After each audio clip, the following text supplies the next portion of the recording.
হৃদয়ের গভীর থেকে আল্লাহ পাকের কাছে দোয়া করি।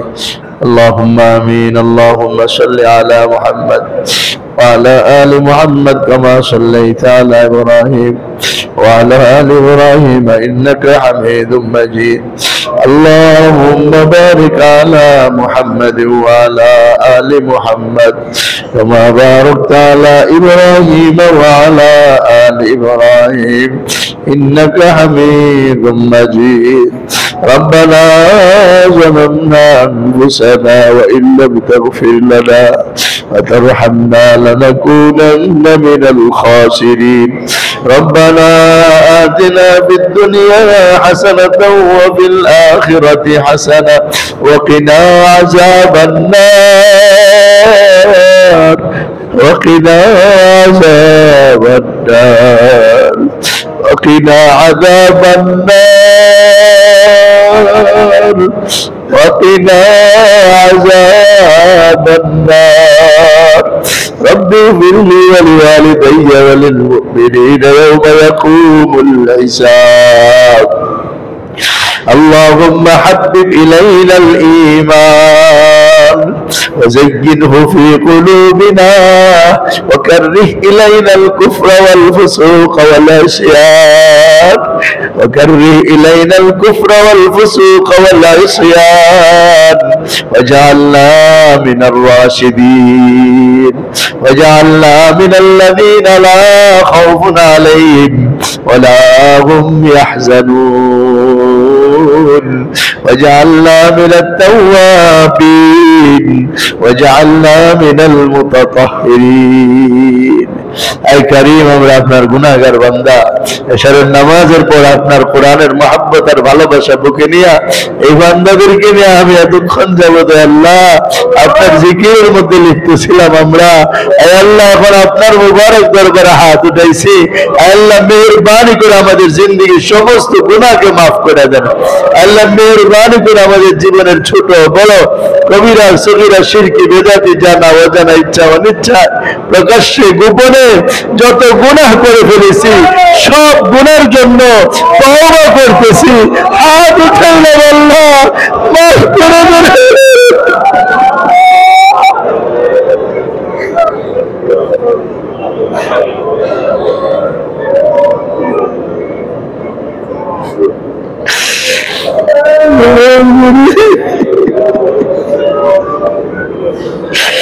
আল্লাহ আমাদের গুনাহগুলো মাফ করে দেন, মাফ করে দেন আল্লাহ, মাফ করে দেন আল্লাহ, মাফ করে দেন আল্লাহ। নেকের দ্বারা পাল্টে দেন আল্লাহ, নেকের দ্বারা পাল্টে দেন আল্লাহ, নেকের দ্বারা পাল্টে দেন আল্লাহ, সবের দ্বারা পাল্টে দেন আল্লাহ, সবের দ্বারা পাল্টে দেন আল্লাহ।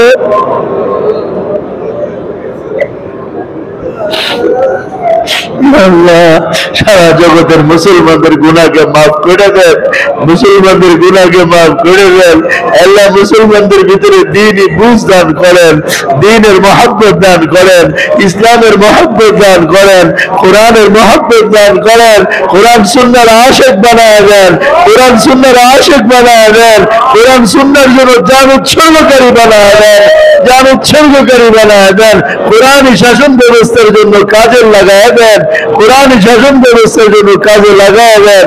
এই আল্লাহ মুসলমানদেরকে কোরআন বুকে জড়ায় নেওয়ার তৌফিক দেন, কোরআন বুকে জড়ায় নেওয়ার তৌফিক দেন, কোরআনের ভালোবাসা দিয়ে দিলটা ভরে দেন, আপনার ভালোবাসা দিয়ে দিলটা ভরে দেন।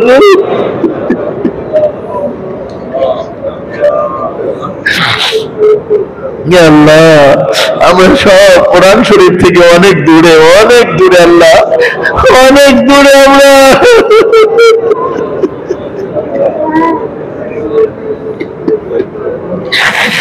আল্লাহ আমাদেরকে আপনি কোরআনের কাছে করে দেন আল্লাহ, মুসলমানদেরকে কোরআনের কাছে করে দেন।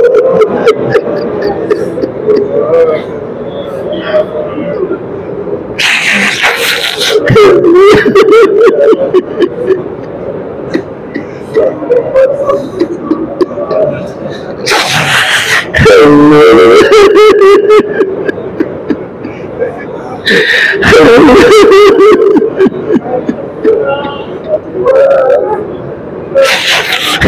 আমরা একজন মানুষ আপনার কালামের ভালোবাসা নিয়ে আপনার কালামের কিছু কথা বলতে চাইনি, আমাদের দিলের ভিতরে কোরআনের মহব্বত দিয়ে দেন আল্লাহ, কোরআনের ভালোবাসা দিয়ে দেন, আমাদেরকে কোরআনের খাদেম বানায় দেন, কোরআনের খাদেম বানায় দেন, আমাদের মাধ্যমে গোটা পৃথিবীতে কোরআনের আলো ছড়ায় দেন, কোরআনের আলো ছড়ায় দেন।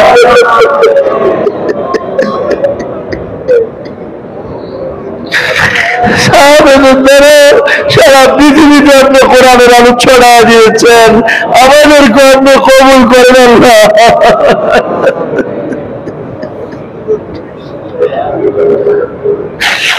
কোরআনের বুঝ আমাদেরকে দান করেন, কোরআনের মহব্বত আমাদেরকে দান করেন, কোরআনের রঙে আমাদেরকে রঙিন বানায় দেন, কোরআনের রঙে আমাদেরকে রঙিন বানায় দেন, কোরআনের রঙে আমাদেরকে রঙিন বানায় দেন।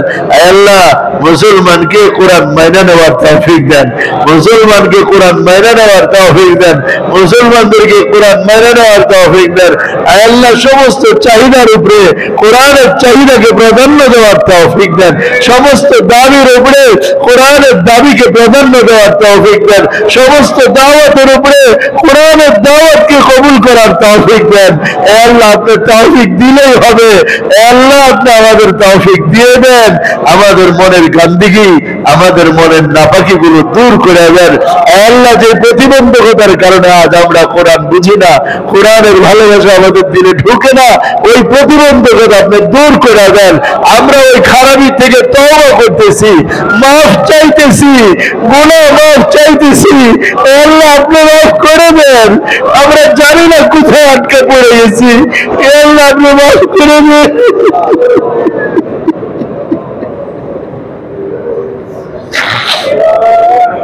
আল্লাহ আপনি মাফ করে দেন, আল্লাহ আমাদের মজমাকে কবুল করেন, আল্লাহ যে যে উদ্দেশ্যে হাত উঠাইছে ওনাদের উদ্দেশ্যটাকে পুরা করে দেন। অনেক ভাই আপনার দরবারে সারা সপ্তাহ চোখ দিয়া এক ফুটা পানি বের হয় না, এই মজমার মধ্যে বসে একটু কাঁদতে চেষ্টা করে, আই কারীম আপনি চোখের পানিকে কবুল করেন, আল্লাহ পানিটুকু কবুল করেন, যার যতটুকু বের হয়েছে আপনি এতটুকু কবুল করেন।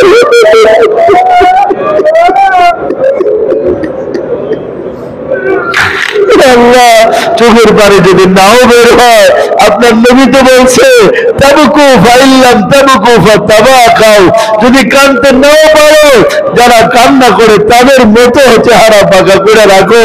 এ আল্লাহ সেটাকেও আপনি কবুল করেন, এ আল্লাহ মজমাকে কবুল করেন, এই মজমাকে কবুল করেন, মজমার দোয়াগুলো কবুল করেন, কারো দোয়া ফিরে দিয়েন না, কারো দোয়া ফিরে দিয়েন না, বঞ্চিত করে দিয়েন না, বঞ্চিত করে দিয়েন না, বঞ্চিত করে দিয়েন না।